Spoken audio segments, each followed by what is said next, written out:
Hello friends, welcome to கல்டா info Tamil. இந்த உலகத்தில் ரொம்ப ரொம்ப வினோதமான உணவுகள்லாம் சாப்பிடப்படுது. நாய்க்கறி, வவ்வால் கறி, பூராங்கறி, தேல் கறின்னு நடக்கிறது, ஊறுறது, பறக்கிறதுன்னு சொல்லிட்டு எல்லாத்தையுமே சாப்பிட்றாங்க. இந்த வீடியோ செம்ம இன்ட்ரெஸ்டிங்காக இருக்கும், அதனால ஸ்கிப் பண்ணாமல் முழுசாக பாருங்க. இன்னைக்கான வீடியோட கொஸ்டின் அப்படின்னா, நீங்கள் இது வரைக்கும் சாப்பிடாத உணவு, சாப்பிட்டு பார்க்கணும் அப்படின்னு ஆசைப்படுற உணவு என்ன அப்படின்னு மறக்காம கமெண்ட்ல சொல்லுங்க. நான் இது வரைக்கும் சீ ஃபுட்ல நண்டு சாப்பிட்டதே கிடையாது. ஒரு டைமாவது சாப்பிடணும் அப்படின்னு ஆசைப்படுறேன். வீடியோக்குள்ள போகிறதுக்கு முன்னாடி இந்த வீடியோ லைக் பண்ணி என்னோட சேனலை சப்ஸ்கிரைப் பண்ணீங்க அப்படின்னா எனக்கு அடுத்தடுத்த வீடியோ பண்ணுறதுக்கான என்கரேஜ்மெண்ட்டாக இருக்கும். வாங்க வீடியோக்குள்ளே போகலாம். முதல்ல நீங்கள் பார்க்க போகிறது டாக் மீட். நம்ம ஊர்லலாம் நாய்க்கறி வச்சு பிரியாணி பண்ணுறாங்கன்னு சொல்லிட்டு பெரிய சர்ச்சையே கிளம்பிச்சு. அதனால் பல ஹோட்டலுக்கு சீல்லாம் வைக்கப்பட்டுச்சுங்க. ஆனால் இந்த நாய்க்கறியை சைனாவில் ஒரு சில இடங்களில் சாதாரணமாக சாப்பிட்டுட்ருக்குறாங்க. குளிர் நேரத்தில், மழை நேரத்தில் நம்ம சூடாக காஃபி குடிப்போம், வடைலாம் சாப்பிடுவோம்ல, அந்த ஊரில் இந்த மாதிரி நாய்க்கறியை சூடாக சாப்பிடுவாங்களாம். இது நம்மளுடைய உடம்புக்கு கொஞ்சம் கதகதப்பாக கொடுக்கும் அப்படின்னு சொல்கிறாங்க. சைனாவில் குவாங்டாங், யுனான், குவாங்ஸி, நார்த்தன் ப்ராவின்ஸ் இந்த இடத்துலலாம் இந்த நாய்க்கறியை விரும்பி சாப்பிட்றாங்க. அது மட்டும் இல்லாமல் இந்த நாய்க்கறியில் நிறைய ஹெல்த் பெனிஃபிட்ஸ் இருக்குது அப்படின்னு சொல்கிறாங்க. நம்மளுடைய லிவர் ஹெல்த்தி ஆகுமாங்க இந்த நாய்க்கறி சாப்பிட்டா. மருத்துவத்துறையில் மருந்துகளுக்காக ஒரு வருஷத்தில் சைனாவில் 10 மில்லியன் நாய்களை கொல்றாங்களாம். சைனாவில் குவாங்ஸி அப்படிங்கிற ஒரு இடம் இருக்குது. அந்த இடத்துல வருஷம் நாய்க்கறி திருவிழா நடக்கும். அங்கே ஏகப்பட்ட நாய்க்கறிகளை சமைச்சு வித்தியாசமான வெரைட்டியில் நமக்கு கொடுப்பாங்களாம். இந்த ஃபெஸ்டிவல் கிட்டத்தட்ட 10 நாள் நடக்குமா. இந்த 10 நாளில் கிட்டத்தட்ட 10,000 நாய்களை கொல்றாங்க. நீங்கள் சைனாவுக்கு போனீங்கன்னா இந்த குவாங்ஸியில் நடக்கிற ஃபெஸ்டிவலில் கலந்துக்கிட்டு நாய்க்கறி சாப்பிடுவீங்களா அப்படின்னு மறக்காமல் கமெண்ட்ல சொல்லுங்கள். அடுத்ததான் நீங்கள் பார்க்க போகிறது செஞ்சுரி எக்ஸ்.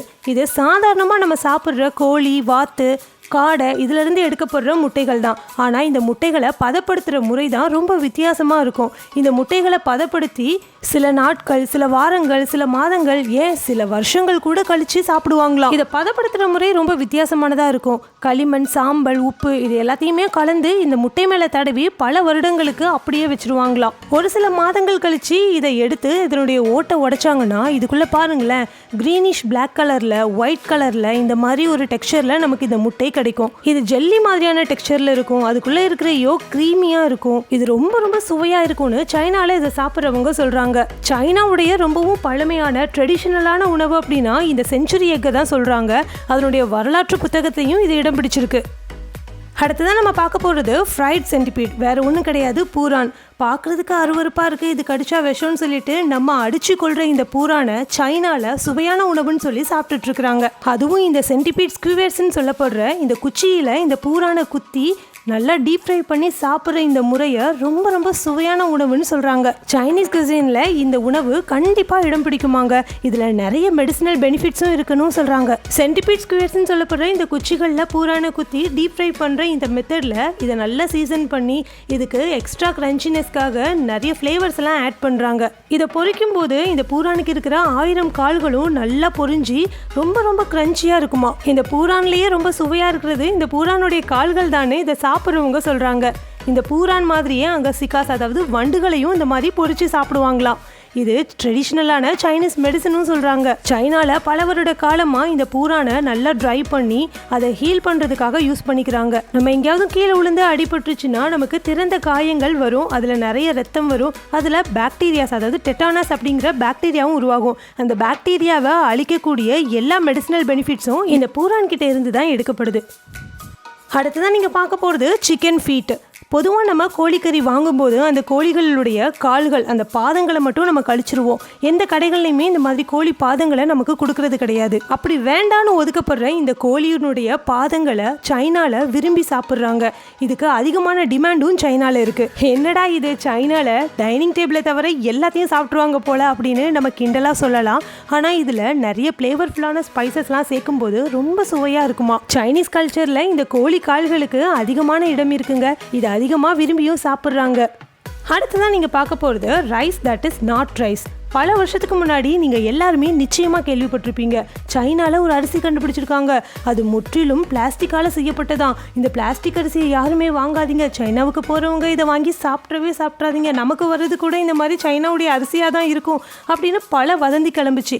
அதுக்கப்புறமே கொஞ்ச நாளில் இது உண்மையான செய்தி கிடையாது, ஃபேக்கான செய்தி அப்படின்னு அறிவிச்சாங்க. அது உண்மையான செய்தி தாங்க. சைனாக்காரங்க இந்த மாதிரி ஆர்டிஃபிஷியலான அரிசிகளை உருவாக்க தான் செய்கிறாங்க. சைனாவில் பாப்புலேஷன் ரொம்ப அதிகம். இந்த மாதிரி ஜனத்தொகை அதிகரிச்சு ஆரம்பிச்சதுனாலையும் விவசாயம் குறைஞ்சிக்கிட்டே வந்ததுனாலையும் அரிசியுடைய தேவை அதிகமாக இருந்ததுனாலையும் இந்த மாதிரி ஆர்டிஃபிஷியலான அரிசிகளை உருவாக்க ஆரம்பிச்சிருக்காங்க. இந்த அரிசிகளை முதல்ல உருளைக்கிழங்கு, சீனி கிழங்கு இதுல இருந்து தான் உருவாக்கியிருக்காங்க. இதனுடைய தேவை இன்னும் அதிகரிக்கவே அவங்க பிளாஸ்டிக் ரெசின்ல இருந்து இந்த அரிசிகளை உருவாக்கியிருக்காங்க. இந்த பிளாஸ்டிக் ரெசினால உருவாக்கப்பட்ட இந்த ஆர்டிஃபிஷியல் அரிசிகளை நம்ம 3 கப் சாப்பிட்டாலே ஒரு பிளாஸ்டிக் கவரை சாப்பிட்டதுக்கு சமமா. இது அடையாளம் கண்டுபிடிக்கணும் அப்படின்னா நிச்சயமா நம்மளால கண்டுபிடிக்கவே முடியாது. நார்மலா நம்ம சாப்பிட்ற அரிசிகளுடைய டேஸ்ட்டும் இதனுடைய டேஸ்ட்டும் ஒரே மாதிரி தான் இருக்கும். அது பார்க்கறதுக்கும் ஒரே மாதிரி தான் இருக்கும். அதனால கொஞ்சம் கூட நம்மளால வித்தியாசம் காண முடியாது. இந்த சிந்தட்டிக் அரிசிகளை 2010 வருஷம் சைனால இருக்கக்கூடிய தாயூன் அப்படிங்கிற ப்ராவின்ஸ்ல தான் வெளியிட்டிருக்காங்க. இது பார்க்கறதுக்கு நம்மளுடைய ரியல் ரைஸ் மாதிரியே தாங்க இருக்கும்.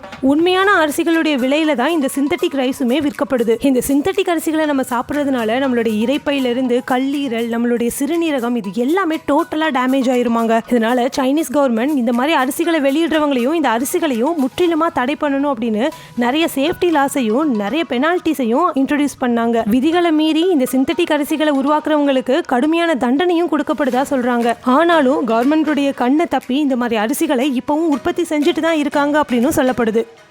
அடுத்ததான் நீங்கள் பார்க்க போகிறது fermented horse milk in Mongolia. மங்கோலியாவில் புளிக்க வைக்கப்பட்ட இந்த மாதிரி குதிரை பால்களை டெலிஷியஸ் பீவரேஜஸாகவும் ரொம்ப ஹெல்த் பெனிஃபிட்ஸ் அதிகம் இருக்கக்கூடிய ஒரு ட்ரிங்காகவும் குடிச்சிட்டு இருக்காங்க. இந்த குதிரை பாலில் கொஞ்சமாக ஆல்கஹால் கண்டென்ட் இருந்தாலும் கூட இதை ஃபெர்மெண்ட் பண்ணுறதுனால, அதாவது புளிக்க வைக்கப்படுறதுனால இதில் அதிகமான நியூட்ரிஷனல் பெனிஃபிட்ஸ் இருக்குது அப்படின்னு சொல்கிறாங்க. இந்த குதிரை பாலை குதிரையிட்டேருந்து கறந்து ராவா குடிச்சிட்டோம் அப்படின்னா நம்மளுடைய உடம்புக்கு லாக்ஸேட்டிவ் எஃபெக்ட் ஆகிருமாங்க. அதாவது நமக்கு அதிகமான வயிற்றுப்போக்கு ஏற்படுமா. அதனால இந்த மாதிரி ஃபர்மெண்ட் பண்ணி புளிக்க வச்சு தான் இந்த பாலை குடிக்கணுமா. இப்படி புளிக்க வச்சு குடிக்கிறதுனால நம்மளுடைய டைஜஸ்டிவ் சிஸ்டம்க்கு நிறைய ஹெல்த் பெனிஃபிட்ஸ் கிடைக்கும்னு சொல்கிறாங்க. இந்த குதிரை பாலை புளிக்க வச்சதுக்கப்புறம் இதில் நிறைய மெடிசினல் பர்பஸுக்காகவும் யூஸ் பண்ணுறாங்க. இந்த ஃபர்மெண்டேஷன் ப்ராசஸ் ரொம்ப ரொம்ப நீளமானது, பல நாட்கள் ஆகுமாங்க. இப்படி புளிக்க வைக்கப்பட்ட இந்த பாலுடைய டேஸ்ட் எப்படி இருக்குன்னா கொஞ்சமாக கசப்பு தன்மையோடையும் கொஞ்சமாக இனிப்பு தன்மையோடையும் இருக்கும்னு சொல்கிறாங்க. அடுத்ததான் நீங்கள் பார்க்க போகிறது பேட்ஸ் அண்ட் பேம்பூ ரேட்ஸ், அதாவது வவ்வால்களும் மூங்கில் எலிகளும். சவுத் சைனால பல வருட காலமாக இந்த வவ்வால்களையும் இந்த எலிகளையும் சமைச்சு சாப்பிட்றத ஒரு வழக்கமாக வச்சுருக்காங்க. ஏன்னா இதில் நிறைய மெடிசினல் பெனிஃபிட்ஸும் இருக்குதாங்க. குவாங்ஸி, குவாங்டாங் இந்த மாதிரி இடங்களில் வவ்வால்களை அதிகமாக ட்ரெடிஷ்னல் சைனீஸ் மெடிசனுக்காக யூஸ் பண்ணிட்டு இருக்காங்க. ஏன்னா இதில் இருந்து மலேரியா, கிட்னி டிசீஸ்க்கு மருந்துகள் எடுக்கப்படுதான். இந்த வவ்வால்கள் சூப்பில் இருந்து டானிக்கும் எடுக்கப்படுதான். அதே மாதிரி தான் இந்த மூங்கில் எலிகளும். இந்த மூங்கில் எலிகள்லையும் அதிகப்படியான மெடிசினல் ப்ராப்பர்ட்டிஸ் இருக்குதான். ஆஸ்துமாவை குணப்படுத்துறதுக்கு இது ஒரு நல்ல மருந்தாக இருக்காங்க. இந்த வவ்வால்கள் கூட நல்ல மனமுடைய ஹெர்ப்ஸ் அண்ட் ஸ்பைசஸ் ஆட் பண்ணும்போதும் இந்த எலிகளை நல்லா ரோஸ்ட் பண்ணும்போதும் இதனுடைய சுவை ரொம்ப ரொம்ப அதிகமாக இருக்குமா. அடுத்ததான் நீங்கள் பார்க்க போகிறது பிக் பிரெயின், அதாவது பன்றிகளுடைய மூளைகள். இந்த மூளைகளை சாப்பிட்றதுனால இதை சாப்பிட்றவங்களுடைய மெமரி பவர் இன்க்ரீஸ் ஆகும், அவங்க ரொம்ப அறிவாளியாக ஆயிடுவாங்க அப்படின்னு நம்பிட்டு இருக்கிறாங்க. இந்த மூளைகளை சமைக்கிறதுலையும் ஒரு சில டெக்னிக்ஸ் இருக்குது. அந்த மாதிரி சமைச்சு சாப்பிட்டோன்னா ரொம்ப ரொம்ப சுவையாக இருக்குமா. இதை சூப் மாதிரி ரெடி பண்ணி அதுக்குள்ளே வாத்து இல்லைனா பன்றிகளுடைய ரத்தத்தை ஜெலட்டின் மாதிரி துண்டு துண்டுகளாக கட் பண்ணி போட்டுக்கணுமாங்க. அதுக்கப்புறம் இதை ஹாட்டான பவுலில் சர்வ் பண்ணோன்னா ரொம்ப ரொம்ப சுவையாக இருக்குமா. இந்த மூளை சூப்பை இன்னுமே சுவையாக்குறதுக்கு நிறைய ஸ்பைசஸ் அண்ட் நிறைய இன்கிரீடியன்ஸையும் ஆட் பண்ணுறாங்க. அடுத்ததான் நீங்கள் பார்க்க போகிறது ஜெயண்ட் ஐசோபாட். பார்க்குறதுக்கே நண்டு மாதிரி இருக்குல்ல. இது கடலுக்கு அடியில் ரொம்ப ரொம்ப ஆழமான பகுதிகளில் மட்டும்தான் வாழுமாங்க. இதில் அதிகமான விஷத்தன்மை இருக்குது. ஆனால் இந்த விஷயங்களை கரெக்டாக க்ளீன் பண்ணி அதுக்கப்புறமா தான் ஸ்பைசஸ்லாம் ஆட் பண்ணி இதை சமைக்கணுமா. இதை ஒழுங்காக கழுவாமல் நம்ம அப்படியே சமைச்சிட்டோம் அப்படின்னா இதனுடைய விஷத்தன்மை நம்மளுடைய உயிருக்கே ஆபத்தை ஏற்படுத்துமா. இந்த ஐசோபாடை கடலினுடைய வேக்யூம் கிளீனர்னு சொல்கிறாங்க.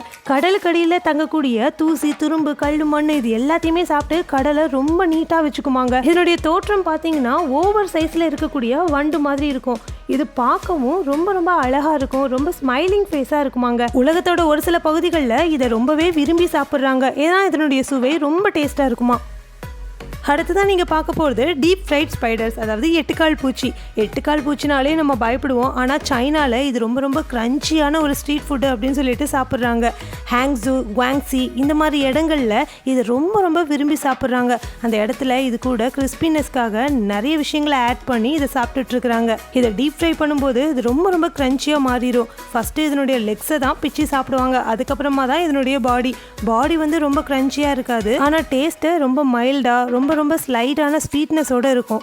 இதை சால்ட் போட்டு வதக்கி சாப்பிடுவாங்க. சின்ன சின்ன எட்டுக்கால் பூச்சிகள்லாம் இருக்கும்ல, அதை இந்த மாதிரி டீப் ஃப்ரை பண்ணாமல் சால்ட் போட்டு லைட்டாக வதக்கி மட்டும் சாப்பிடுவாங்களாம். இந்த எட்டுக்கால் பூச்சியினுடைய கால்களையும் கொஞ்சம் கொஞ்சமாக சதைகள் இருக்கும். அதுவும் சாப்பிட்றதுக்கு ரொம்ப சூப்பராக இருக்குமா. இதை நியூட்ரிஷன் ரிச் ஃபுட்டுன்னு சொல்கிறாங்க. இதில் ப்ரோட்டீன் இருக்குது, விட்டமின்ஸ் இருக்குது, மினரல்ஸ் இருக்குது. டயட்டில் இருக்கிறவங்க கூட இதை சாப்பிடுவாங்களாம். வெயிட் லாஸ் பண்ணுறவங்களுக்கு கேலரிஸ் இன்க்ரீஸே ஆகக்கூடாது. அதனால் கேலரிஸ் இன்க்ரீஸ் ஆகாது. இதில் இருக்கிற விட்டமின்ஸ், ப்ரோட்டீன்ஸ் இதெல்லாம் மட்டும்தான் நம்மளுடைய உடம்புக்கு கிடைக்குமா. அசீம்க்கு இன்றைக்கி பர்த்டேயா, அவங்களுக்கு நம்ம சேனல் சார்பாக விஷ் பண்ணிக்கலாம். Wish many more happy returns of the day செல்லம்.